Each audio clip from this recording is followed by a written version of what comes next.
Okay, good morning students. तो हम पढ़ रहे थे क्लासिफिकेशन ऑफ कंपाउंड्स के बाद, एक्सप्लोसिव कंपाउंड्स के बाद है इनकी प्रिपरेशन के लिए मैंने आपको नोट्स ऑलरेडी सेंड कर दिए हैं और यहाँ पर मैं आपको बस लेकर थोड़ा बहुत बता देता हूँ और इनकी यूजेस वगैरह आप बुक से भी देख सकते हैं, क्योंकि उसमें समझने वाली चीज़ नहीं है, वो आपको बस याद रखने हैं कि ये कहाँ कहाँ यूज़ होते हैं। तो पहला कंपाउंड जो था ये था PETN। ये सबसे कॉमनली यूज कंपाउंड था। इसको मैंने आपको पहले ही बताया कि बहुत ज़्यादा ये सेकंड वर्ल्ड वॉर में यूज़ हुआ। इसका एक्चुअल नाम क्या था?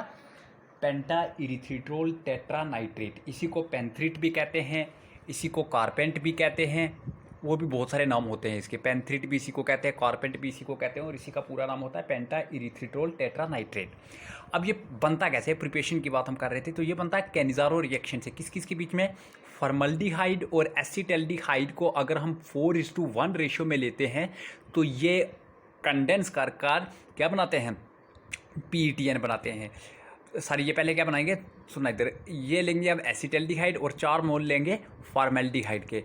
तो ये हमारे पास ये मॉलिक्यूल बनेगा जिसमें 4 हाइड्रोक्सिल ग्रुप होंगे, 4 प्राइमरी अल्कोहलिक ग्रुप एक कार्बन के साथ जुड़े हुए होंगे। तो ये इस तरह का मॉलिक्यूल बनेगा जिसको हम ऐसे भी बता सकते हैं, ये सेंटर में कार्बन, ये कार्बन कार्बन कार्बन और चारों कार्बन के साथ एक एक OH है। अब इसकी हम करेंगे एक्सेस नाइट्रेशन। तो इसकी जब नाइट्रेशन करेंगे तो हर एक जो OH ग्रुप है ये ONO2 ग्रुप से रिप्लेस हो जाएगा। जहाँ जहाँ पर OH था वहाँ पर क्या आ जाएगा? ONO2। तो CH2ONO2, OH चला गया, वहाँ पर क्या आ गया? ONO2। वाटर का मॉलिक्यूल यहाँ पर रिलीज होते हैं। तो इसको हम ऐसे बना सकते हैं कि अगर ये OH वाला मॉलिक्यूल इस तरह से था तो NO2 आने पर ये इस तरह से हो गया और यही वो मॉलिक्यूल है PETN वाला। अब इसको थोड़ी थोड़ी मैं आपको प्रॉपर्टीज बता देता हूँ। इसकी हाई ब्रिसेंस होती है, यानी स्कैटरिंग पावर बहुत ज़्यादा होती है। एक्सप्लोजन टेम्परेचर बहुत बड़ा होता है, 4230 डिग्री सेल्सियस टेम्परेचर होता है जब ये एक्सप्लोड करता है। डिटोनेशन वेलोसिटी इसकी बहुत ज़्यादा होती है, 8350 मीटर पर सेकंड। इस वेलोसिटी से ये डिटोनेट, जब ये एक्सप्लोड करता है तो डिटोनेट इस वेलोसिटी से होता है। अगर आप इसको TNT के साथ मिक्स करें तो एक नया एक्सप्लोजिव बनता है जिसको कहते हैं पेंट्रोलाइट। और ये किस में यूज़ होता है? Electron bridge wire detonator.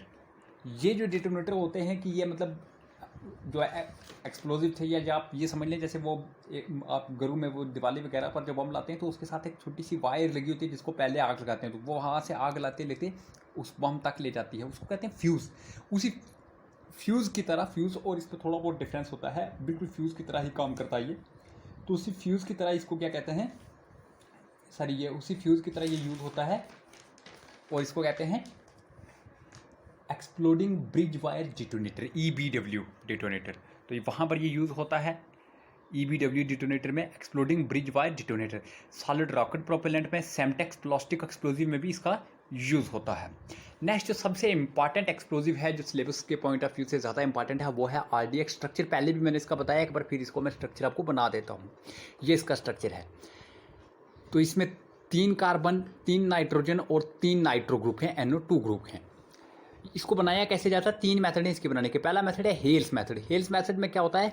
Hexa methylene tetra amine की नाइट्रेशन की जाती है और इससे डायरेक्टली RDX बनता है plus ammonium nitrate plus formaldehyde.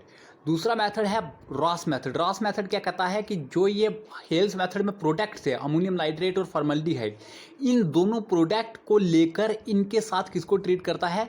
Acetic anhydride को। यानी प्रोडक्ट ऑफ हेल्स को लेकर रोल्स ने एसिटिक एनहाइड्राइड के साथ ट्रीट किया और फिर से RDX plus 12 molecule acetic acid के बने। तीसरा जो बेस्ट मेथड होता है वो है बैचमैन का मेथड। बैचमैन ने क्या किया कि इन दोनों मेथड को कंबाइन किया, रॉस मेथड और रॉस मेथड क्या कर रहा था? हेक्सामिथाइलिन डाइमाइन और नाइट्रिक एसिड ले रहा था, इसने भी लिया हेक्सामिथाइलिन डाइमाइन और नाइट्रिक एसिड।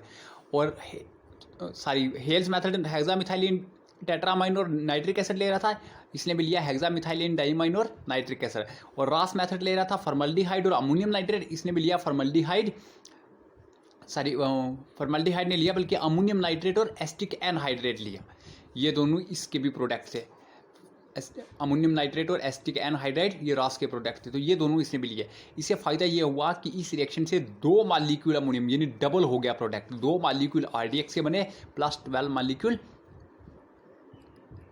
एसिटिक एसिड के। तो इससे प्रोडक्शन डबल होगी। ये बेस्ट मेथड होता है बैचमैन का।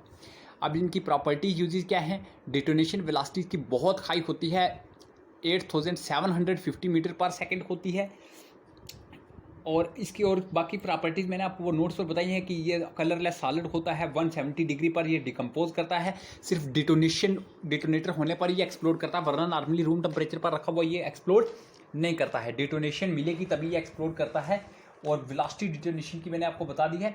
अगर आप इसकी मिक्सचर लेते हैं 40% RDX, 40% TNT और 20% एल्युमिनियम पाउडर लेते हैं, तो इस मिक्सचर को कहते हैं टॉर्पेक्स, जो टॉर्पेडो वारहेड में यूज़ होता है, यानी अंडर वाटर मिसाइल वगैरह में यूज़ होता है। ये पॉली बॉन्डेड एक्सप्लोजिव में भी यूज़ होता है, PBX में पॉली बॉन्डेड एक्सप्लोजिव। वहाँ पर जो पॉलीमर्स होते हैं, पॉलीमर बॉन्डेड एक्सप्लोजिव, वो एक्चुअली में सिर्फ RDX को बाइंड कर रहे होते हैं। सेमटेक्स में जो मैंने आपको पीछे भी बताया था, सेमटेक्स में क्या होता है, RDX और PTN दोनों यूज़ होते हैं। जो जितने भी ये जो मिलिट्री एक्सप्लोजिव में जो बॉम्ब्स होते हैं, जो ये शेल्स होते हैं, उनमें ज़्यादातर RDX फिल किया हुआ होता है। टॉर्पीडो वारहेड में, torpedo warhead under water missiles होती हैं, वहाँ पर इसका यूज़ होता है। और ये जो मुंबई के सीरियल ब्लास्ट हुए थे, वहाँ पर भी इसी का यूज़ हुआ था। सेकंड वर्ल्ड वॉर में ये कॉमनली यूज़ हुआ था। इसको थोड़ा डिसेंटिसाइज करने के लिए इसमें वैक्स या ऑयल वगैरह भी ऐड किए जाते हैं। तो ये इसकी प्रॉपर्टी थी, RDX और PTN। और एक जो लेड एजाइड था वो उतना कॉमन नहीं है, इसलिए मैंने उसको वहीं पर बता दिया था आपको नोट्स में ही, कि उसकी बस प्रिपरेशन ही आपको देखनी है कि सोडियम आजाइड को लेड नाइट्रेट से ट्रीट करेंगे तो लेड आजाइड बन जाएगा। और ये प्राइमरी एक्सप्लोजिव होता है, यानी ये डिटोनेटर के लिए यूज़ होता है, सेकेंडरी एक्सप्लोजिव को एक्सप्लोड करने के लिए यूज़ होता है। और ये पॉलीविनाइल अल्कोहल में प्रेसिपिटेट भी कर जाता है। जब ये टूटता है तो नाइट्रोजन गैस वगैरह निकलते हैं। डिटोनेशन वेलोसिटी उसकी थोड़ी कम होती है, 5000 तक होती है।